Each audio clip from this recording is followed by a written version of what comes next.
So when it comes to making a frequency distribution, the process that we're going to go for in this class is I'm going to give you the starting class lower limit. You're going to have a bunch of lower limits, but I'll always give you that first class lower limit. And I'm also going to give you the class width.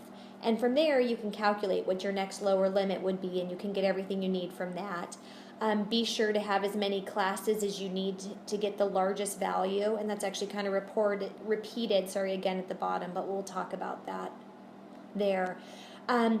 If you read any sort of book about statistically making distribution tables, there is a whole process that you can do where it says, what's your smallest number, what's your largest, how many classes did you want, and you divide and you decide where your lower limits are and all that. I'm not going to make you do that. I'm going to give you two pieces of data, that starting lower limit and that width, and that's all you're going to need in this class to make your entire table.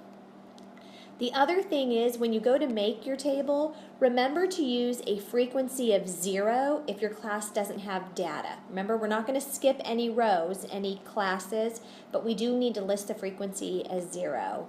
And then here's my personal checklist for what I'm looking for when I grade. Number 1, I'm making sure that you've labeled every single column.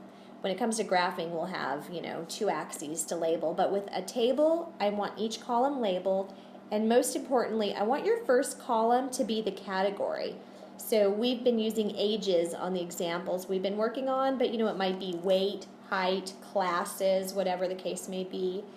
For your frequency column, make sure that you list only the whole number total for that particular class. Do not list any sort of tallies or work for other columns. The frequency number might be used to make your relative frequency or something else, your cumulative frequency, but I need one column in its form with just the frequencies. We'll talk about what relative and cumulative frequencies are later, but in the case of relative frequencies, be sure that you list just percents with the percent symbol. Do not list it as a fraction. Don't list it as a decimal. Actually work it out and get me a percent. And specifically for me, I tend to want a whole percent.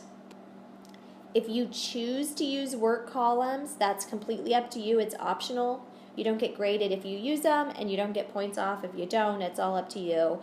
And then like I was saying, the last thing I always look at when I'm grading is, did the last class have a frequency other than 0? Because if it has a frequency of 0, then you didn't need that last class. And those are the things I'm looking at when I grade.